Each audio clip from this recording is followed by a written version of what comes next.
Students, आज हम exercise 1B का आखिरी लेक्चर करने जा रहे हैं। आज हम क्वेश्चन नंबर 10, 12 और 13 देखेंगे। ये एडवांस लेवल के क्वेश्चंस हैं, तो लेट्स स्टार्ट। सीधे स्लाइड पे चलते हैं और वहाँ चलकर डिस्कस करते हैं।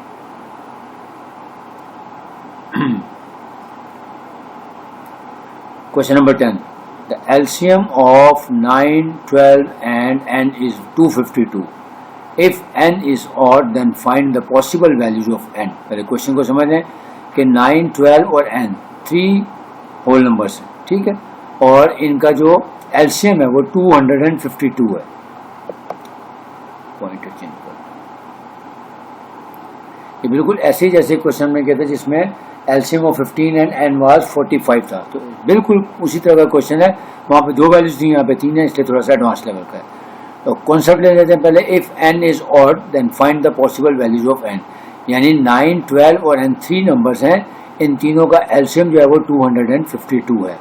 Find the possible values of n, यानी n की कौन सी पॉसिबल वैल्यूज होंगी, लेकिन साथ ही कंडीशन भी बता दिया है कि n जो है वो ऑड नंबर होगा। तो हम क्या करेंगे, 252 को पहले देखेंगे कि कौन से फैक्टर्स पॉसिबल हैं, प्राइम फैक्टर्स नहीं, ऑल फैक्टर्स ऑफ 252 निकालेंगे। फिर देखेंगे कि एक नंबर तो 9 है, एक 12 है, तो n की कौन सी पॉसिबल वैल्यू हो सकती है जो इसका और वो ऑड भी होनी चाहिए, यानी possible value of n find करनी है which is an odd number, कि वो तीसरी वैल्यू कौन सी होगी है 9, 12 के अलावा, वो कौन सी वैल्यू है कि इन तीनों का हम जब एलसीएम लेंगे तो वो 252 आएगा। Let's start. LCM of 9, 12 and n is equal to 252, यानी गिवन है कि 9, 12 और तीसरा नंबर n, इन सब का एलसीएम है 252। क्योंकि जब ये इसका 9, 12 और n तीनों का एलसीएम ही है, इट मीन्स कि 9, 12 and n have to be the factors of 252, यानी जब कोई नंबर किसी का एचसीएफ होता है या किसी नंबर का एलसीएम दिया होता है, इसका मतलब है ये जो एलसीएम है ये नंबर डिविजिबल बाय 9 भी होगा, 12 भी होगा और n भी होगा, तभी तो ये एलसीएम होता है, यानी लीस्ट कॉमन मल्टीपल है। जबकि एचसीएफ में हम क्या देखते हैं कि जो भी हमारा एचसीएफ होता है उस नंबर, वो नंबर जो है वो तमाम नंबर्स के ऊपर उनका फैक्टर होता है। यहाँ पे एलसीएम है तो इसका मतलब है 9, 12 and n, these three numbers have to be the factor of 252। ठीक हो गया, तो हम सबसे पहले फैक्टर्स ऑफ 252 निकाल लेंगे और जो उसमें से फिर हम देखेंगे n की पॉसिबल वैल्यू क्या है और जो कि ऑड नंबर्स होगा, यानी सारे फैक्टर्स निकालेंगे, उनमें से जो पॉसिबल ऑड नंबर्स होंगे उनके बारे में बताना है। So 9, 12 and n have to be the factors of 252, क्योंकि जब भी कोई नंबर किसी का एलसीएम होता है तो वो जिसका एलसीएम होता है वो सारे उससे ऐसे फैक्ट नंबर होते हैं जिनके वो यानी 252 के वो फैक्टर्स होते हैं, यानी अगर इन नंबर्स हम 252 को डिवाइड करेंगे तो आंसर 0 आना चाहिए, या अगर कैलकुलेटर डिवाइड करेंगे तो होल नंबर आना चाहिए। अब हम फैक्टर्स ऑफ 252 निकालते हैं। अच्छा, अब 252 के फैक्टर्स निकालने का आपको आसान तरीका बता रहा हूँ, क्योंकि इसके बहुत लंबी चौड़ी लिस्ट बनती है। इसका तरीका क्या होता है, आप कैलकुलेटर पकड़ें, पहला तो आपको पता है क्योंकि हर नंबर चाहे वो प्राइम हो या कंपोजिट हो तो 1 और इटसेल्फ उसके फैक्टर्स होते हैं, तो जो हम कौन लिख लेंगे 1 टाइम्स 252। अब हम 252 को 2 से डिवाइड करें, जब 2 से आपने डिवाइड किया तो आंसर आया 126, होल नंबर आया, इसका तो ये दो इसके और फैक्टर्स आ गए 2 एंड 126। अब 252 को 3 पे डिवाइड करके देख लें कैलकुलेटर की मदद से, जब आप डिवाइड करेंगे तो आंसर आया 84, अगेन होल नंबर आया, इसका मतलब दो आपको और इसके फैक्टर्स मिल गए 3 एंड 84। फिर नेक्स्ट इसको 4 से डिवाइड करके देखें, जब 4 से डिवाइड किया 252 को तो आंसर आ रहा है 63, इसका मतलब है ये भी कंप्लीटली डिविजिबल था, यहाँ पे एग्जैक्टली डिवाइड हुआ तभी तो होल नंबर आया, तो आपको दो फैक्टर और मिल गए 4 एंड 63। फिर नेक्स्ट 5 से डिविजिबल नहीं है क्योंकि इसके एंड पे 0 और 5 नहीं आ रहा। अब 6 से डिवाइड करके देखते हैं, कैलकुलेटर 6 पे डिवाइड किया तो 42 आ रहा है, इसका मतलब है 6 टाइम 42 भी 252 है, लिहाजा आपको दो फैक्टर्स और मिल गए। फिर 7 से चेक करें, 7 से डिवाइड नहीं हो रहा बल्कि 7 से भी डिविजिबल है, जब हम इसको 7 से डिवाइड करते हैं देखिए 7 3 21 और हमारे पास बाकी करके कैरी 4 यानी 42 हो गया, 7 से जी 7 से भी ये डिविजिबल है, 7 टाइम्स 36 इज इक्वल टू 252, यहाँ पे हमें डिविजिबिलिटी टेस्ट नहीं है, क्योंकि इतने सारे फैक्टर्स निकालने हैं तो हम इसको कैलकुलेटर की मदद से निकाल रहे हैं। ठीक है, अब 252 को 8 से डिवाइड करके देखते हैं। ठीक है, 8 से डिवाइड किया तो वो पूरा पूरा होल नंबर नहीं आ रहा, तो 9 से डिवाइड किया तो 28 आ रहा है। इसका मतलब है दो फैक्टर्स और मिल गए, 9 एंड 28। 10 से ये डिविजिबल नहीं है, 11 से भी डिविजिबल नहीं है, तो 12 से डिवाइड करके देखें। जब 12 से डिवाइड किया तो 21 आंसर आ रहा है। इसका मतलब है दो फैक्टर्स और मिल गए। अब 12 के बाद 13 से देखें, 14 से चेक करें तो 14 से भी डिवाइड किया तो 18 आंसर आ रहा है। इसी तरह अब देखें 15 से, 16 से, 17 से नहीं आ रहा, तो इसका मतलब है अब हमें फर्दर करने की जरूरत नहीं। देखें, अब इसका आपको आसान तरीका बताता हूँ कि ये इसके प्रोडक्ट लेने का हमें ये फायदा हो गया कि हमने एक साइड से फैक्टर्स निकाले और दूसरी साइड से हमें फैक्टर्स खुद ब खुद मिल जाएंगे।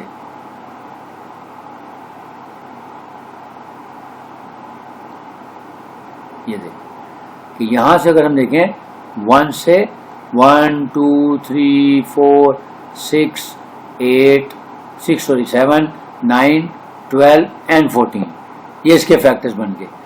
अब अगर हम इसको देखें, या मैं एरो बना के दिखा देता हूँ आपको, ताकि ये आपको अगर कभी कोई बड़ा नंबर आ जाए तो उसके फैक्टर्स निकालने का तरीका भी आपको समझा दिया। इसका तरीका ये होता है कि आप 1 से स्टार्ट हो जाएं और फिर 2 3 4 बारी बारी तमाम नंबर्स को ट्राई करते जाएं। ठीक है, अब अगर हम यहाँ से नीचे से देखें तो अब यहाँ से हम रिवर्स गियर लगा लेंगे तो ये हमारे फैक्टर्स पूरे बन जाएंगे।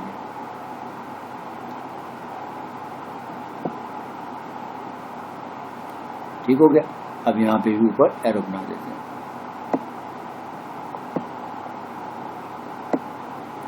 ये देखें कि जब हमने 1 से डिवाइड किया तो 252, फिर 2 से किया तो अब इसके फैक्टर्स कैसे बन गए, जो मैंने आपके सामने एरो बनाया कि लेफ्ट हैंड साइड से लें, स्टार्ट हो जाएं। यानी 1 2 3 4 6 7 9 12 14, फिर देन 18 21 28 36 52 63 एंड सो ऑन। तो देखें सारे फैक्टर्स आराम से मिल गए। अगर अब आप खुद ही अंदाजा लगा लें कि इसके कितने फैक्टर बन रहे हैं, 1 2 3 4 5 6 7 8 9 टू 18 फैक्टर्स बन रहे हैं। अगर आप इसके अलावा कोई मेथड यूज करेंगे तो इसके फैक्टर्स निकालते निकालते आपका बहुत टाइम वेस्ट हो जाएगा। तो आसान तरीका ये होता है कि जब कोई बड़ा नंबर आ जाए उसको कैलकुलेटर से डिवाइड करना शुरू करते हैं, जहाँ पे पूरा पूरा डिवाइड हो जाए यानी होल नंबर आंसर आ जाए तो उन दोनों का प्रोडक्ट उसके दो फैक्टर्स बना लें, फिर इस तरह से उनको कंबाइन करके फैक्टर्स को लिख लें। ये हमारे पास टोटल फैक्टर्स आ गए। अब देखें क्वेश्चन में क्या कहा है कि वो जो इसके फैक्टर्स हैं वो एंड ऑड होना चाहिए। ठीक हो गया। अब इस चीज को भी हाईलाइट कर लेते हैं ताकि आपको समझ आ जाए कि सबसे पहले हमने क्या किया, 252 के फैक्टर्स ढूंढ लिए। अब जो फैक्टर्स हमने ढूंढे हैं उसमें से ऑड नंबर वाले देखते हैं कि कौन कौन से हैं, 9 और 12 के अलावा। ठीक है, देखिए 9 12 के अलावा ऑड नंबर आ रहा है हमारे पास ये 21। अच्छा, मैंने पहले इसको कलर किया हुआ है, ये ग्रीन कलर हुआ हुआ है, लेकिन चले यहाँ पे मैं इसको सर्कल भी करके दिखा देता हूँ। एक तो ये हमारे पास ऑड नंबर आ रहा है और एक ये 63 ऑड नंबर आ रहा है। ठीक हो गया। इसका मतलब है जो हमारा n की वैल्यू जो पॉसिबल वैल्यू होगी वो इन तीनों में, और सॉरी एक और भी था, 1 2 3 4 6 के बाद 7 भी नजर आ रहा है, यानी 3 ऑड नंबर नजर आ रहे हैं। तो इसका मतलब है कि 252 जो n की जो पॉसिबल वैल्यू है वो इन तीनों में से कोई भी हो सकती है, 7 21 एंड 63। तो पॉइंटर गायब हो गया, ये तीसरा नंबर ये 7 है, ये क्योंकि हमें और नंबर ही चाहिए था। So the possible values of n are 7 21 and 63। Next question number 12 की तरफ अब चलते हैं। 11 क्योंकि वो MCQs वगैरह हैं या शायद फिल इन द ब्लैंक्स है इसलिए वो नहीं कराया। क्वेश्चन नंबर 12 देखते हैं। Kate wished to cut some squares from a vanguard sheet with a length of 64 centimeter and breadth of 48। यानी जो केट है उसके पास एक वैनगार्ड शीट है जिसकी लेंथ 64 सेंटीमीटर है और ब्रेथ 48 सेंटीमीटर है। जब भी आपके पास डिमेंशन जो होती हैं वो डिफरेंट हो तो इसका मतलब है ये एक रेक्टेंगुलर शीट है, क्योंकि अगर स्क्वायर होगी तो उसकी दो डायमेंशन उसकी एक, यानी लेंथ सारी चारों साइड एक जैसी होती है। She likes the squares to be as big as possible. क्योंकि वर्ड यूज हो रहा है एज बिग एज पॉसिबल, इसका मतलब है HCF लेंगे, ठीक है। अगर लिखा होता है एज स्मॉल एज पॉसिबल तो फिर हम LCM लेते, क्योंकि एज बिग एज पॉसिबल इसका मतलब HCF निकालेंगे किसका, 64 और 48 सेंटीमीटर का। And she does not want to want any left over, यानी जो कह रहा है कि शीट जो है उसके पास 64 सेंटीमीटर लेंथ है उसकी और 48 सेंटीमीटर उसकी विड्थ है। ये वैनगार्ड शीट है, इसको जब हमने कट करना है डिफरेंट स्क्वायर्स में, और एक स्क्वायर जो है वो एज बिग एज पॉसिबल होना चाहिए, उसकी डायमेंशन नहीं बताई, तो हमने ये फाइंड करना है कि इसका बड़े से बड़ा जो स्क्वायर बनेगा उसकी लेंथ क्या होगी। पहला पार्ट तो उसका ये है, ठीक है। और जो शीट है वो ज़ाया नहीं होनी चाहिए, यानी जो भी आपके पास रेक्टेंगुलर शीट है वो पूरी इस्तेमाल होनी चाहिए। क्वेश्चन क्या आगे, what is the length of each square. Part 1 में length of each square find करनी है, और फिर सेकंड पार्ट में हमने देखना है कि कितने नंबर ऑफ स्क्वायर्स बनेंगे। तो हम पहले पार्ट 1 को सॉल्व करते हैं। सोल्यूशन में लेंथ ऑफ शीट दी हुई है 64 सेंटीमीटर और ब्रेथ दी हुई है इसकी 48 सेंटीमीटर, ठीक हो गया। So the length of square is equal to HCF, क्योंकि यहाँ पे लिखा था एज बिग एज पॉसिबल, क्योंकि जब भी ग्रेटेस्ट या एज बिग एज पॉसिबल होगा तो हमने HCF निकालना है। तो 64 और 48 का HCF निकाल लेंगे। मेथड वही डायरेक्ट यूज करेंगे, दोनों को पहले 2 से डिवाइड किया, 2 3 6 एंड 2 2 4 32 आ गया, और फिर 2 2 4 एंड 2 4 8 यानी 24 आ गया। फिर 2 से डिवाइड किया तो 16 टाइम 2 38 होता है, और इधर 12 टाइम्स 2 12 हो गया। फिर 2 से डिवाइड करें इसको, तो देखें 8 और 6, अब फिर अगेन 8 और 6 दोनों मल्टीपल ऑफ 2 हैं, तो 2 से डिवाइड किया, अब हमारे पास आ गया 4 और 3। अब यहाँ पे आपको पता है कि HCF में एक ही नंबर से दोनों नंबर जब तक डिवाइड होते हैं हम करते हैं, उसके बाद ये वाले जो नंबर्स हैं इनको हम इग्नोर कर देंगे, तो हमारा HCF आ जाएगा 2 multiplied by 2 multiplied by 2 multiplied by 2। ये हम कॉन्सेप्ट सीख चुके हैं, यानी HCF का कई सवाल हम कर चुके हैं।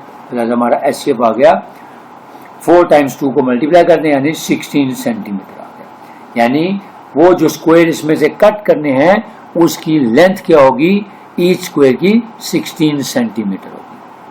अब इसका पार्ट 2 देखते हैं क्या कहता है। अब पार्ट 2 है how many squares can be cut all together, कि 16 सेंटीमीटर लेंथ अगर हो तो हम इसके कितने स्क्वायर्स बना सकते हैं। उसका तरीका यही है कि जो हमारी शीट है उसका एरिया निकालें, और जो स्क्वायर है यानी जो हमने उससे स्क्वायर बनाने हैं उसका एरिया निकालें, और दोनों को डिवाइड कर दें, यानी area of the Vanguard sheet divided by area of the square. ये हमारा फार्मूला बन जाएगा, और हम उससे आंसर निकाल लेंगे कि नंबर ऑफ स्क्वायर्स कितने फॉर्म होंगे। इसका फार्मूला है कि area of Vanguard sheet divided by area of each square, क्योंकि जो वैनगार्ड शीट है वो रेक्टेंगुलर फॉर्म में है, तो इसका एरिया का फार्मूला होता है लेंथ मल्टीप्लाइड बाय ब्रेथ, और जो स्क्वायर हमने उसमें से कट करने हैं वो स्क्वायर है, तो स्क्वायर का फार्मूला होता है लेंथ टाइम्स लेंथ, या L स्क्वायर भी हम लिख सकते हैं। तो लेंथ को लेंथ से मल्टीप्लाई कर देंगे तो हमारा एरिया ऑफ स्क्वायर आ जाएगा। अब हमारे पास डायमेंशन मौजूद है, इसकी लेंथ थी 64 सेंटीमीटर और ब्रेथ थी इसकी 48 सेंटीमीटर। 64 टाइम 48 कर देंगे और नीचे 16 बाय 16 कर देंगे, और इनको कैलकुलेटर से निकालेंगे answer 3072 divided by 256 which is equal to 12। यानी इस वैनगार्ड शीट की हम 12 स्क्वायर्स बनाएंगे, और जो स्क्वायर होगा उसकी साइड होगी लेंथ वो 16 सेंटीमीटर होगी। Next last question number 13। A class has 30 to 40 students. एक क्लास है जिसमें 30 से 40 के दरमियान स्टूडेंट्स हैं। ये नहीं बताया कि कितने हैं, लेकिन 30 से ज्यादा और 40 के दरमियान, या 30 और 40 के बड़ा लिखा हुआ तो इसका मतलब वो 30 भी हो सकते हैं, 40 भी हो सकते हैं, और इनके बीच भी हो सकते हैं। ठीक है, जब रेंज देती तो इसका मतलब 30 से नॉर्मल ये होगा कि 30 और 40 के दरमियान ही है। Each boy in the class brings 15 chocolates. के क्लास में जो बॉयज हैं, हर लड़का, ये नहीं बताया कि लड़के कितने, लेकिन ये बता दिया कि हर बॉय जो है वो 15 चॉकलेट्स लेके आता है टीचर्स डे को सेलिब्रेट करने के लिए। ठीक हो गया कि टोटल स्टूडेंट्स 30 और 40 के दरमियान है, और तमाम बॉयज जो हैं वो हर बॉय 15 चॉकलेट्स लेके आ रहा है स्कूल में टीचर्स डे को सेलिब्रेट करने के लिए। The chocolates are shared equally among 20 girls. कि क्लास में 20 गर्ल्स हैं एंड देयर फॉर्म टीचर, और एक टीचर है। यानी अब हम क्वेश्चन को पढ़ लें। With no left over. With no left over का मतलब है कि तमाम की तमाम चॉकलेट्स जो हैं वो पूरी डिवाइड हो गई हैं, कोई इसमें से चॉकलेट बची नहीं है। अब इसको सिंपल लैंग्वेज में समझ लेते हैं कि एक क्लास है जिसमें 30 से 40 के दरमियान स्टूडेंट्स मौजूद हैं, जिसमें से जो बॉयज़ हैं उनकी तादाद का नहीं बताया, लेकिन ये बता दिया है कि हर बॉय जो है, हर लड़का जो है वो 15 चॉकलेट्स लेके आएगा और टीचर्स डे को सेलिब्रेट करेंगे क्लास में। ये नहीं बताया कि कितने बॉयज़ हैं, ये बता दिया कि जितने भी बॉयज़ हैं हर बॉय 15 चॉकलेट्स लेके स्कूल में आएगा। अब आगे जाके ये बता दिया कि बॉयज़ जो चॉकलेट्स लेके आए हैं, जितनी भी चॉकलेट्स बन रही हैं, उन चॉकलेट्स को इक्वली डिवाइड कर दिया जाता है 20 गर्ल्स में और एक टीचर में, यानी टोटल 20 ये गर्ल्स हो गई और एक टीचर, 21 लोगों में वो जो 15 बॉयज, वो जो बॉयज है, number of boys 15 chocolates each boy जो लेके आया, जितनी भी टोटल चॉकलेट्स बन रही हैं वो ये 20 गर्ल्स और एक टीचर, यानी 21 लोगों में बराबर डिवाइड कर दी जाती हैं। ये है क्वेश्चन। अब करना क्या, हमने फाइंड करना है how many students are there in the class, कि हमने बताना है कि क्लास में कितने स्टूडेंट्स हैं। और सेकंड पार्ट है, सेकंड पार्ट नेक्स्ट पेज पे करेंगे, उसमें ये पूछा जाएगा कि जो अकेली टीचर है उसको कितनी नंबर ऑफ चॉकलेट्स मिलेंगी। ठीक हो गया, क्वेश्चन समझिए, उसको अच्छे तरीके से रीड कर लिया। अब हम देखते हैं कि हमारे पास जो गिवन डाटा है वो क्या है, कि हमें ये बताया है कि टोटल स्टूडेंट 30 और 40 के दरमियान है, लेकिन हमें जो चीज़ एग्जैक्टली पता वो क्या है कि गर्ल्स कितनी है 20 और टीचर कितने 1। तो वहाँ से हम स्टार्ट ले लेते हैं कि हमारे पास टोटल गर्ल्स हैं 20 और 1 टीचर है। तो let boys are is equal to n।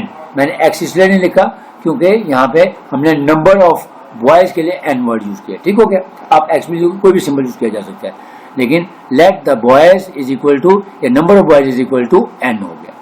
ठीक हो गया। अब हमें यहाँ से ये भी पता लग जाएगा कि टोटल स्टूडेंट्स कितने होने चाहिए, 20 गर्ल्स 1 टीचर प्लस जो भी नंबर ऑफ बॉयज होंगे यानी n। तो हम कह सकते हैं कि total students are equal to 20 plus 1 plus n या 21 प्लस n हो गया। ठीक हो गया, ये टोटल स्टूडेंट्स बनेंगे 20 प्लस n होगा। ये इसमें 1 नहीं आएगा क्योंकि वो तो टीचर है। ये जो चॉकलेट्स डिवाइड हुई हैं उसमें 21 यूज होगा। इसको मैं ठीक कर देता हूँ कि 1 टीचर है, जो नंबर ऑफ स्टूडेंट्स होंगे वो 20 प्लस n होने चाहिए। तो ये मैं इसको कट कर देता हूँ, 1 को इसकी जगह 0 लिख देते हैं।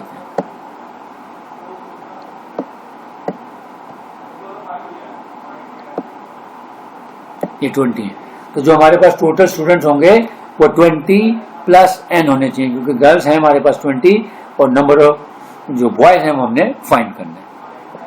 अब यहाँ पे आपने सवाल थोड़ा सा एडवांस लेवल का है, टिपिकल है, कॉन्सेप्चुअल है, इसलिए समझ के करना है इसको। ठीक है, अब यहाँ से हमें ये पता लग गया कि जी हमारे पास 20 गर्ल्स हैं 1 टीचर है, तो इसका मतलब है जो बॉयज हैं 15 चॉकलेट्स ईच बॉय लेके आएगा, तो टोटल चॉकलेट्स हमारे पास कितनी हो जाएंगी। ऑब्वियसली हम यहाँ पहले सपोज करते हैं कि अगर हमारे पास 5 स्टूडेंट्स होते या 5 बॉयज होते और हर बॉय जो है वो 10 चॉकलेट्स लाता, तो कितनी चॉकलेट बन जाती, 5 मल्टीप्लाई बाय 10 यानी 50। इसी तरह अगर हम सपोज करते हैं कि अगर हमारे पास 10 बॉयज होते और हर बॉय 10 चॉकलेट लाता तो कितनी हो जाती, तो 10 टाइम्स 10 100।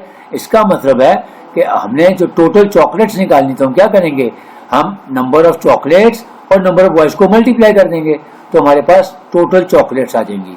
ठीक है, तो हम यहाँ पे टोटल चॉकलेट्स कैसे निकालेंगे कि n नंबर ऑफ बॉयज हैं और हर बॉय जो है वो 15 चॉकलेट्स लाएगा, तो total chocolates will be equal to 9n times 15 या 15 टाइम्स n यानी 15n। ये देखें 21 has to be a factor of 15n। अब इसका मतलब क्या होगा कि पहले तो हमने पता लगा कि टोटल चॉकलेट्स कितनी बनेंगी 15n। वजह क्या बती, ये हर बच्चा जो है नंबर ऑफ बॉयज वो 15 चॉकलेट्स लाएगा। अभी मैंने मिसाल के तौर पर बताया कि अगर क्लास में 5 बॉयज हैं और हर बॉय जो है वो 10 चॉकलेट्स लाता है, तो हम दोनों को मल्टीप्लाई कर देते हैं तो टोटल चॉकलेट्स आ जाती हैं। तो यही करेंगे कि n नंबर ऑफ बॉयज हैं और 15 चॉकलेट्स ईच बॉय ला रहा है, तो n टाइम्स 5 करें 15 करेंगे तो 15n चॉकलेट्स बन जाएंगी। ये देखें, as 15 times n chocolates are shared equally among the 21 persons, क्योंकि जो चॉकलेट्स हमने कलेक्ट की हैं, जो नंबर ऑफ बॉयज और ईच बॉय 15 चॉकलेट लेके आएगा, यानी उन दोनों का प्रोडक्ट जो होगा वो होगा 15n। तो 15n चॉकलेट्स किन लोगों में डिवाइड होंगी, 20 गर्ल्स और 1 टीचर, यानी टोटल 21 लोगों में इक्वली शेयर की जाएंगी, इक्वली डिस्ट्रीब्यूट की जाएंगी, इक्वली डिवाइड की जाएंगी। समझ आ गई बात? इसका मतलब है कि जो हमारा HCF होगा वो क्या होगा, वो 15, N और 21 इन तीनों में से ही होगा। तभी तो हम हाईएस्ट कॉमन फैक्टर निकालते हैं कि उसमें हम कॉमन फैक्टर निकालते हैं और फिर देखते हैं कि उसमें से जो सबसे बड़ा है वो हमारा आंसर होता है, या उसको इंडेक्स फॉर्म में होगा तो उसकी लीस्ट पावर, जो प्रोसेस आपको सिखाया हुआ है।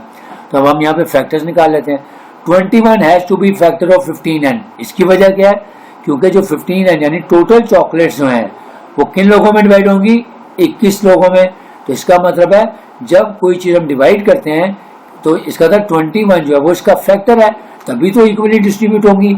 अगर ये इसका फैक्टर नहीं होगा तो हमारे पास रिमाइंडर आ जाएगा। जब रिमाइंडर 0 होता है तो इसका मतलब है कि जो 21 है वो 15N का यानी टोटल चॉकलेट्स का फैक्टर है, तभी तो 15N से आने वाली टोटल चॉकलेट्स इन 21 लोगों में बराबर बराबर डिवाइड होंगी। इट मीन्स कि 21 has to be the factor of 15N, और 15N क्या हमारा टोटल नंबर ऑफ चॉकलेट्स। अब हम 15N के पहले प्राइम फैक्टर निकाल लेते हैं। तो 15 के प्राइम फैक्टर आ गए 3 टाइम्स 5 टाइम्स और n वैसे ही आ गया। अब हम 21 के फैक्टर्स निकाल लेते हैं। 21 के फैक्टर्स आ रहे हैं 3 एंड 7। अब यहाँ पे आपने एक चीज और गौर से देखनी है, क्योंकि हमने फाइंड क्या करना होता है, HCF। तभी तो हमें पता है कि ज्यादा से ज्यादा क्या चीज हो सकती है पॉसिबल। तो जब HCF फाइंड करते हैं हम क्या करते हैं, सिर्फ कॉमन फैक्टर लेते हैं। तो देखें 3 और 3 कॉमन फैक्टर है, एक तो इसमें से आ जाएगा। 5 जो है वो कॉमन फैक्टर नहीं है, इसका मतलब है ये तो वैसे ही शामिल नहीं होगा, इसको हम वैसे ही इग्नोर कर देंगे। यानी जो हमारे इसमें कॉमन फैक्टर्स क्या हैं, 3, क्योंकि 3 दोनों में कॉमन नजर आ रहा है।